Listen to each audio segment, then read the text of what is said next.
We're recording now. It's July 5th. We're at the first anniversary of the Freedom Sleepers and celebration and other events. They are celebrating 1 year of sleeping out at City Hall every Tuesday night to protest against the laws in Santa Cruz criminalizing unhoused or homeless people. So who am I speaking to, and can you tell me a little about yourself? This is Kevin Ralph. Right. I was over in the library. I was tired. I walked all night last night. Why were you walking all night? I didn't like the way it looked where I was going to go to sleep, and it was raining and kind of got... It was raining last night? A little bit. In the middle of the summer? It's enough to get pretty wet, yeah. Okay, okay. Yeah, it was dripping. See, as a house person, I didn't even notice that. Yeah, so my feet got wet. Right, okay. Yeah.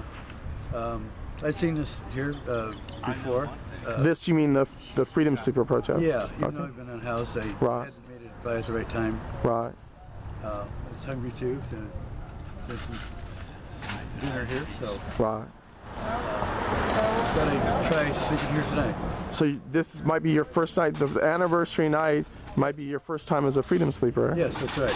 Well, that's great. That's really interesting, and I find that really moving. So can you talk about your experience? Have you been in Santa Cruz for a long time? Yeah, I've been in Santa Cruz since 1990, beginning of 1990. What, was that as an unhoused or a housed person? I was housed until 93. So what caused you to become unhoused? My income dropped. In what way? I got laid off from work. I didn't get a... So you couldn't pay rent, basically? Couldn't pay rent. And so did you get evicted, or? I got evicted, and that day, well, not evicted, but I had to leave. You had to leave and you had no place to live? And that day I wrecked my truck. Oh, God, I'm so sorry.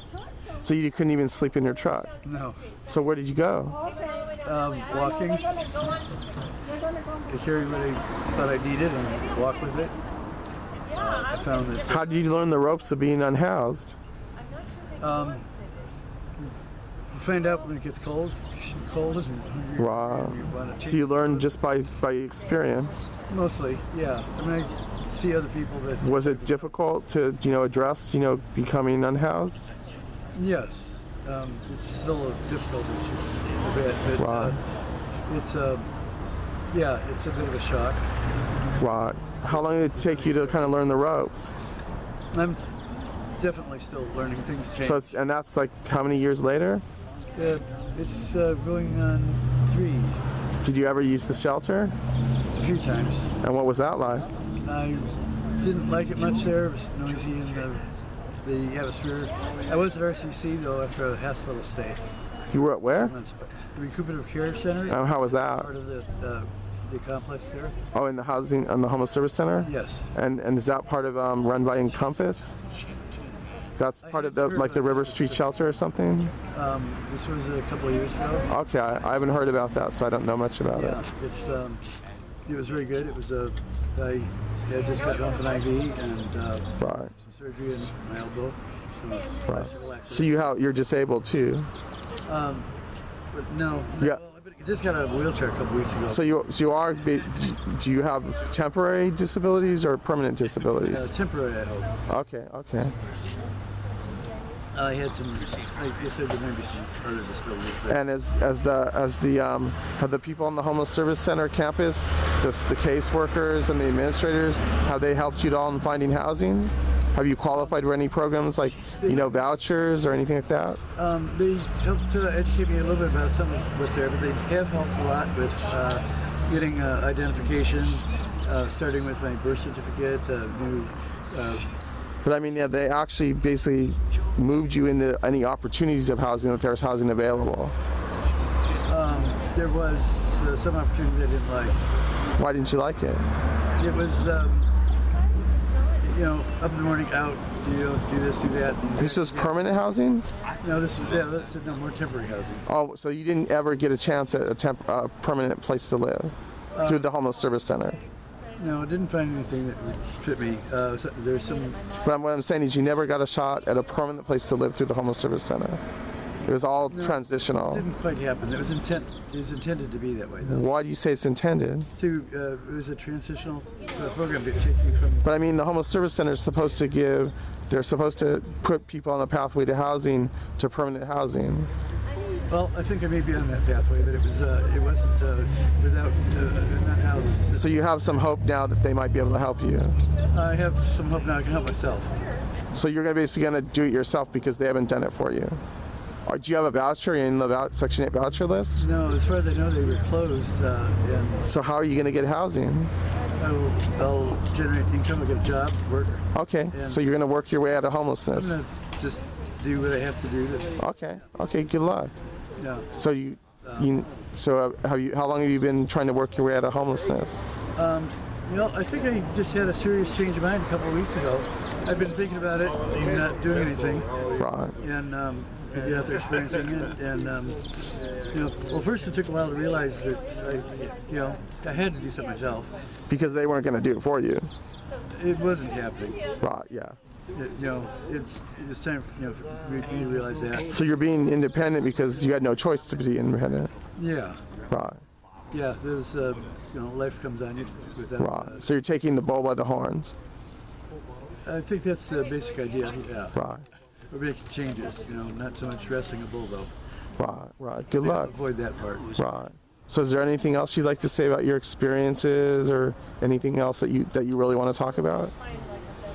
It's been a really interesting thing. I've changed my views on a lot of things. In what way? What views about what? People, friends, and what it takes to actually do things yourself. Well, I mean, how did it change your views? What views did it change? I mean, how did it change? Friends that I did. So you lost your friends when you became houseless? They seem to get funny. Like they weren't comfortable with you? Yeah. So they say something like, "I don't want to see you. It hurts too much to see you." Oh wow, that must be really painful for you. It was by then. Did you feel betrayed? I did a bit, but right.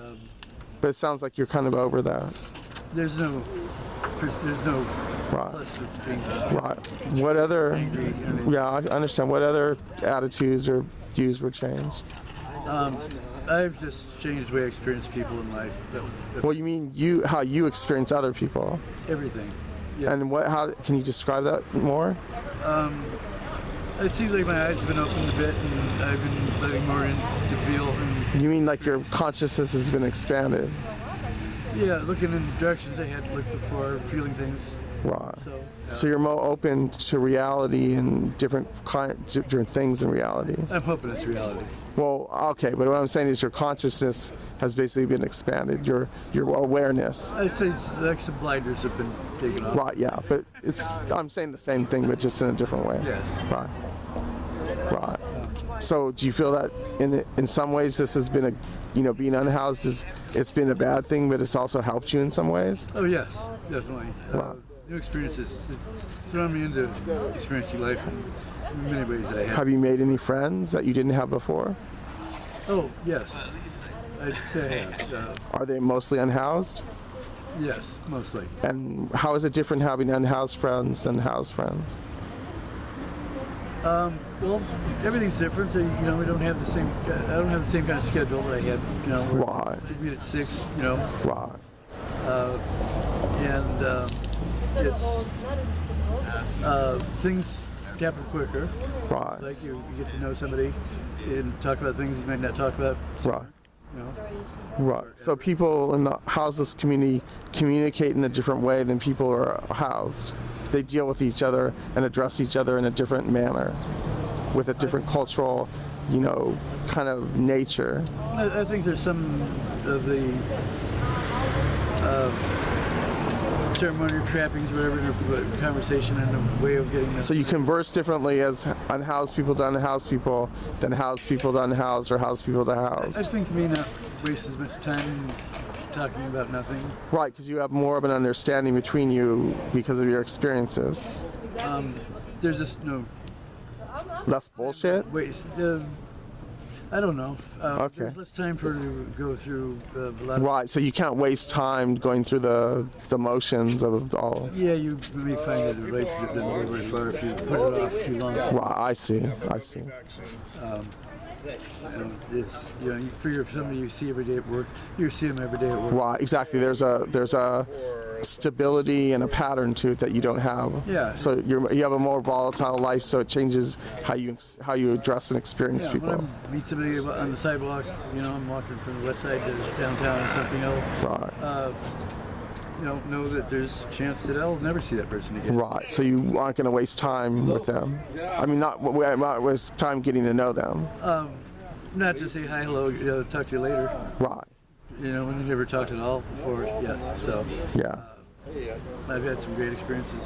That's great. That's really uplifting. And I think it's been good for other people. And oftentimes it seems like you learn from one person, an idea is to come up there, being helpful. I have talked to a lot of homeless people, and I've never heard anyone talk like this. This is really amazing, and it's really uplifting. It's really inspiring. Turning what is usually a negative experience around into a positive experience. It's really, really amazing. I mean, I advocate for disabled homeless people. I've never had one person ever talk like this. You are a very unique and special person. I'm pretty sure I'm not the only one. Oh, really? So there's more people that have been hiding from me that I don't know about this? I don't know. Okay, well, I want to meet them. Yeah, the example of the west side is somebody I talked to was not sure where they're from or where they're going. Right. Well, I talk to people, I ask questions, and I'm open to listening to people, but, I advocate for disabled homeless people, and none of them have the attitude that you have. I mean, really, I advocate for a lot of people. This is the first time I've ever heard anyone say anything like this. So this is really, it's shocking in a good way. Oh, I don't know. I just try to, embrace life, as it comes. Right. Are you a Buddhist? No, I'm not religious. You're not religious? Do you have any philosophy that you follow? No, nothing that I've sorted out yet. Okay, so it's just who you are. Are you doing anything for me? Yeah. Okay. Oh, well, Is there anything else you want to tell me? No, I still teach. I can't think of anything right now. Okay. I'm a bit fuzzy and tired. Okay, well, I think we're can end it here because we're ending on a really good note, and I don't think, I want to go any farther because basically what you gave me was great. You gave me a great gift, so I thank you for that. You're welcome. Okay, thank you so much. I'm going to end this.